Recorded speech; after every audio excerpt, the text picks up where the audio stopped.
ధరణి news జనం కోసం నిజం కోసం సామాన్య గొంతుక. వెల్కమ్ టు ధరణి టీवी. ఈ రోజు న్యూస్ అప్డేట్స్ ఏంటో చూద్దాం.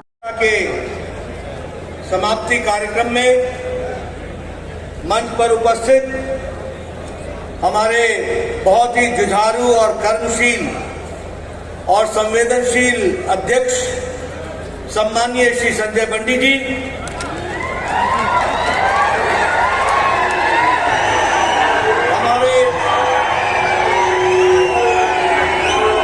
हमारे भारत सरकार में मंत्री श्री जी किशन रेड्डी जी, हमारे तरुण चुग जी महामंत्री भारतीय जनता पार्टी, हमारे वरिष्ठ नेता और विधायक एडला राजेंद्र जी, हमारे विवेक वेंकट स्वामी जी जो पूर्व में सांसद रहे, किशन रेड्डी जी जिला अध्यक्ष, मनोहर रेड्डी जी यात्रा के प्रमुख, अरविंद मेनन जी सह प्रभारी, हमारे वरिष्ठ साथी श्री पी मुरलीधर राव जी, हमारे अरविंद धर्मपुरी जी, हमारे सुधाकर रेड्डी जी, हमारे सभी मंचासीन वरिष्ठ पदाधिकारी और कार्यकर्ता बंधु और यहाँ इतनी बड़ी संख्या में आए हुए दूर दूर से हमारे सभी पार्टी के समर्थक, पार्टी के प्रेरक और पार्टी को उत्साह दिलाने वाले हमारे सज्जन वृंद और मीडिया के मेरे साथी, प्रिंट मीडिया और इलेक्ट्रॉनिक मीडिया के मेरे साथी, आज मेरा ये सौभाग्य है कि मुझे इस प्रजा संग्राम पदयात्रा को के समाप्ति पर आने का सौभाग्य मिला है। सबसे पहले तो मैं भगवान श्री राजेश्वरी को नमन करता हूं और उनसे प्रेरणा लेकर के अपनी बात को प्रारंभ करता हूं। वहीं हमारे कोंडागट्टू हनुमान जी से भी प्रेरणा लेता हूं और उनका भी आशीर्वाद लेकर के अपनी बात को प्रारंभ करता हूं। सबसे पहले आप मुझे एक बात बताओ कि संजय बंडी जी को आपका सांसद चुनने पर आपको सही सांसद मिला कि नहीं मिला? मिला कि नहीं मिला? मैं पीछे से सुनना चाहता हूं। सांसद संजय बंडी आपको सही सांसद मिला कि नहीं? मित्रों, सबसे पहले तो मैं आपको बधाई देता हूं और धन्यवाद देता हूं कि आपने भारतीय जनता पार्टी के संजय बंडी जी को सांसद के रूप में चुना। ये यात्रा उनके नेतृत्व में निकली है और मुझे खुशी है आपको बताते हुए कि 5 चरणों में 114 दिन की ये पद यात्रा रही है।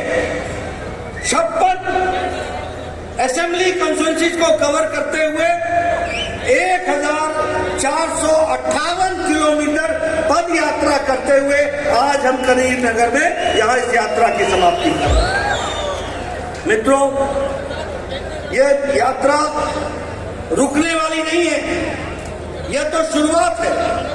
इसके साथ साथ प्रजा घोषणा बीजेपी भरोसा, इस यात्रा को भी हम गांव-गांव, घर-घर पहुंचाने वाले हैं और हमारे सभी नेता उसमें शामिल होने वाले हैं।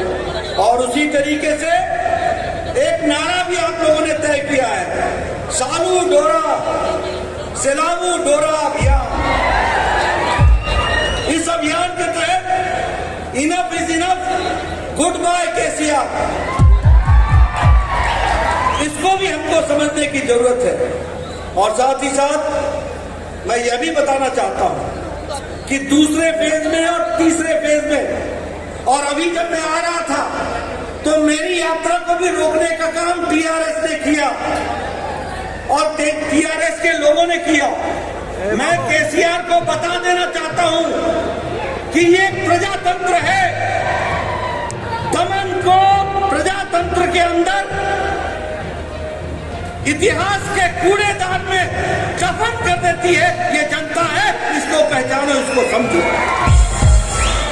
और इसीलिए मैं ये कहना चाहता हूं कि पार्टी में इस यात्रा को निकालकर जो लोगों का जन आक्रोश था उसको लोगों के साथ मिलकर के समाज में, देश में, प्रजातंत्र में बताने का काम ये हमारी यात्रा ने किया है। और साथ ही साथ मैं ये भी बोलना चाहता हूं कि आज जब मैं यहां आया हूं तो एक तरफ भारत सरकार मोदी जी के नेतृत्व में चल रही है, जो आम गांव, गरीब, वंचित, पीड़ित, शोषित, दलित, महिला, किसान, युवा, इनको ताकत दे रही है। और वही केसीआर की सरकार भ्रष्टाचार, अनाचार, प्रजातंत्र का गला घोटने वाली और जनता विरोधी नीतियों के साथ वो यहाँ पर काम कर रही है। ऐसी सरकार को न रहने का अधिकार है, न काम को आगे बढ़ाने की दृष्टि से उन्होंने कोई काम किया है। अब समय आ गया है जब उनको गुड बाय कहा जाए, उनको आराम दिया जाए और हमारे लोगों को काम दिया जाए और सरकार को आगे बढ़ाने का मौका दिया जाए। मित्रों, अगर मैं समाज के सभी वर्गों की बात करूं, हम लोगों ने कहा सबका साथ, सबका विकास, सबका विश्वास, सबका प्रयास। कभी किसी ने सोचा था कि कोई आदिवासी महिला भारत की राष्ट्रपति बनेगी? कभी सोचा था कि कोई दलित भारत का राष्ट्रपति बनेगा? कभी किसी ने सोचा था कि 12 मंत्री हमारे दलित होंगे? कभी किसी ने सोचा था कि 8 मंत्री हमारे केंद्र सरकार में आदिवासी वर्ग से होंगे और 20 से ज्यादा हमारे पिछड़े वर्ग से होंगे?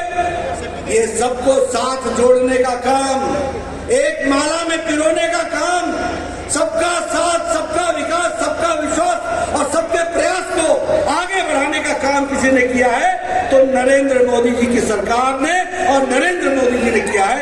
यह हमको ध्यान में रखना चाहिए।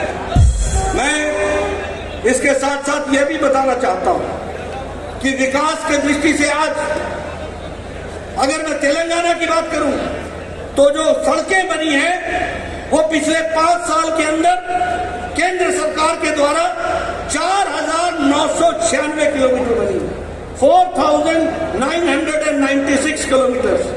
इसका मतलब ये हुआ और उसमें ये उतनी सड़कें यहाँ पर बनी हैं, ये केंद्र सरकार ने करके दिया है।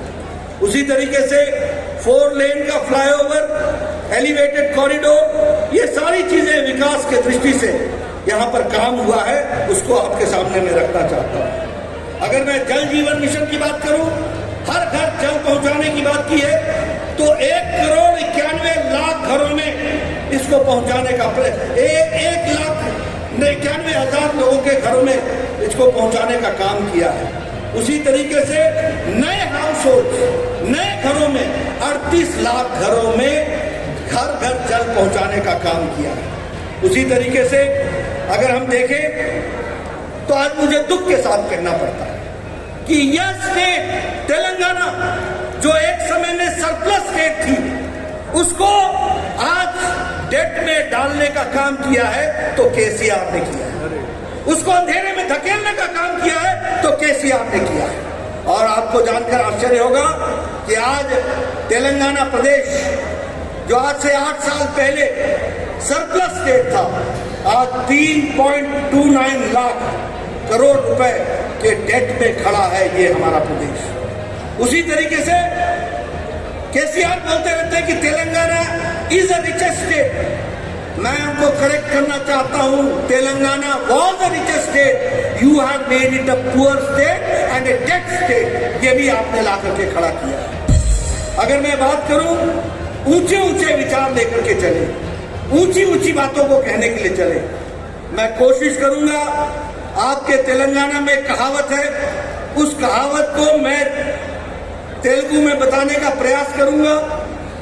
पता नहीं मैं समझा पाऊंगा कि नहीं समझा पाऊंगा, लेकिन मैं कोशिश जरूर करूंगा। वो कहावत क्या है?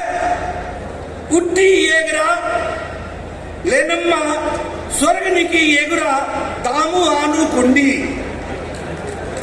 यानी छत पर हांडी टांगने की जगह नहीं और सपने आसमान के देखने लगे हो, ये है केसीआर का काम। ऐसे लोगों को रहने देना है क्या? ये कुछ आपका भला कर सकेंगे क्या? बताओ मेरे को, भला कर सकेंगे क्या? मित्रों, आज अच्छा नहीं लगता है कहते, ठीक है केसीआर साहब को गुस्सा आता होगा, लेकिन आखिर एजेंसी को उनकी बेटी को पूछताछ के लिए बुलाना क्यों पड़ रहा है? क्या कारण है? कौन सी ऐसी चीज है? भ्रष्टाचार में आकंठ डूबे हुए और उम्मीद क्या लगाई है? भारतम राज्य समिति, अब भारत की राज्य समिति बनेगी, तेलंगाना की राज्य समिति नहीं रह गई है। और मैं तो ये कहूंगा कि टीआरएस से बीआरएस और बीआरएस से आने वाले समय में वीआरएस, वॉलंटरी रिटायरमेंट हो जाने वाली है। वीआरएस लेने वाले वॉलंटरी रिटायरमेंट स्कीम को लेंगे। उसी तरीके से अगर दुबाका में हमारी जीत होती है, अगर हमारी हुजूराबाद में जीत होती है, तो आने वाले समय में विधानसभा के चुनाव में आप भारतीय जनता पार्टी का समर्थन करेंगे, ये मेरा पूरा विश्वास है। मैं यहां ये भी बात कहना चाहता हूं, आपका ज्यादा समय नहीं लूंगा, मुझे आने में देर हुई है, मैं जानता हूं, लेकिन मैं आपको बताना चाहूंगा, एक समय में केसीआर कहते थे कि हम प्रजातांत्रिक तरीके से तेलंगाना को चलाएंगे। ये भी कहते थे कि मैं दलित को मुख्यमंत्री बनाऊंगा। बोलते थे कि नहीं बोलते थे? अब उनको बेटा, दामाद, बेटी के सिवाय कोई नहीं दिखता और कोई नहीं दिखता। और ये प्रजातंत्र के बारे में बोलने वाले व्यक्ति आज पारिवारिक डायनेस्टिक रूल के तरफ जाने की कोशिश कर रहे हैं, परिवारवाद फैला रहे हैं। उसी तरीके से अगर मैं भ्रष्टाचार की बात करूं तो मैक्रो लेवल पर लूट का काम केसी चंद्रशेखर राव ने लिया हुआ है, केशव चंद्रशेखर राव ने लिया हुआ। और छोटे स्तर पर, माइक्रो स्तर पर इनके मंत्री और इनके एमएलए ने लूट का काम ले रखा है। मैं ठीक बोल रहा हूं कि नहीं बोल रहा हूं? मैं सच बोल रहा हूं कि नहीं बोल रहा हूं? मैं सच बोल रहा हूं कि नहीं? मित्रों, ये इनका हाल चाल हो गया। और अगर मैं कहूं तो इन्होंने धोखा दिया जनता को और धोखा दिया उन लोगों को जिन्होंने तेलंगाना बनाने में अपने आप को आहूत कर लिया, शहीद हो गए, उनको भी इन्होंने धोखा दिया है। और आजकल मुझे पता चला है कि आजकल लैंड रेवेन्यू में धरानी पोर्टल चला है, धरानी पोर्टल यह तो लूट का कारण बन गया है। ये टीआरएस के लोगों को लूट का तरीका बन गया है, उसको भी हमको ध्यान में रखना होगा और उसको भी ध्यान में रख करके आगे समझना पड़ेगा। जहां तक लोकल बॉडीज का सवाल है, वहां भी उन्होंने किसी तरीके से कोई भी काम नहीं किया और साथ ही साथ आर्थिक रूप से भी समस्या क्रिएट करने का काम किया है। और उसमें भी अगर 42,000 करोड़ रुपए का बजट ये मिला है, तो यह भी मिला है केंद्र सरकार के द्वारा, और इस तरीके की बात को भी हमको ध्यान में रखना चाहिए। अगर मैं लिबरेशन डे की बात करूं, 17 सितंबर को केसीआर नहीं चाहते कि लिबरेशन डे हो, क्योंकि ओवैसी के साथ संबंध बना के रखते हैं, और ऐसे लोग क्यों चाहेंगे कि लिबरेशन डे बने। लेकिन हाँ, हम जानते हैं तेलंगाना का इतिहास, हम जानते हैं रजाकार की क्रूरता, हम जानते हैं किस तरीके से उन्होंने समाज को बांटने का प्रयास किया है, और हम यह भूलने वाले नहीं हैं कि किस तरीके से हमारी भारत की जनता ने इन रजाकारों का मुकाबला भी किया और देश की आजादी के लिए भी अपने आप को जोड़ा है। ऐसे में लिबरेशन डे हम 17 तारीख को सितंबर को मनाने का, जिसको हमारे गृह मंत्री अमित शाह जी ने शुरू किया है, उसको और जोर शोर से मनाएंगे और देश के दृष्टि से उसको आगे बढ़ाएंगे, ये मैं जरूर कहना चाहता हूँ। मित्रों, वो यादें भूल गए, 2 बेडरूम बनाऊंगा, अपने तो फार्म हाउस बना के बैठ गए और गरीबों को 2 बेडरूम से भी बेनसीब कर दिया, वो भी उनसे छीन लिया। उन्होंने कहा था कि हम 1 टाइम लोन वेवर करेंगे फार्मर्स का, अभी भी किसान इंतजार कर रहे हैं। उन्होंने कहा था कि 2 एकड़ लैंड एससी को और 3 एकड़ लैंड एसटी को देंगे। हमारे एससी भाई और एसटी भाई भी इंतजार कर रहे हैं। और स्टाइपेंड के लिए युवाओं को एक बड़ा अच्छा फिगर बताया था, 3,016 रुपीज पर मंथ। ये 16 रुपए क्यों जोड़े थे मेरे को आज तक समझ नहीं आया। ये क्यों जोड़े थे मेरे समझ में नहीं आया। ऐसा लगता था जैसे एकदम जोड़ करके निकाला हो और 16 रुपए तेरे बनते हैं तो 3,016 रुपए हम तुमको देंगे। आज भी बेचारा युवा इंतजार कर रहा है उस 3,016 रुपए के लिए, वह भी हमको ध्यान रखना चाहिए। कहा था केजी से पीजी तक हम पढ़ाई करने की व्यवस्था करेंगे, उसका भी क्या किया वो भी आप सबके ध्यान में। वेलनेस सेंटर्स का नाम बदल करके बस्ती दवाखाना कर दिया।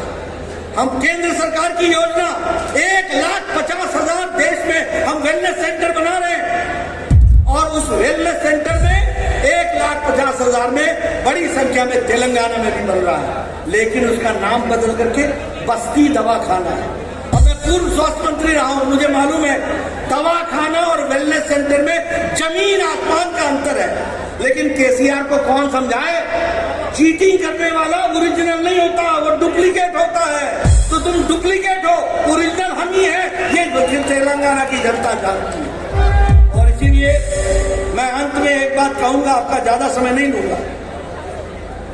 जो लोग चाहते हैं कि केसीआर की सरकार जाए, ఇవి ఇప్పటి వరకున్న న్యూస్ అప్డేట్స్. మరిన్ని న్యూస్ అప్డేట్స్ కోసం చూస్తూనే ఉండండి మీ ధరణి TV. Thanks for watching this video. Please like, share and subscribe to Dharani TV.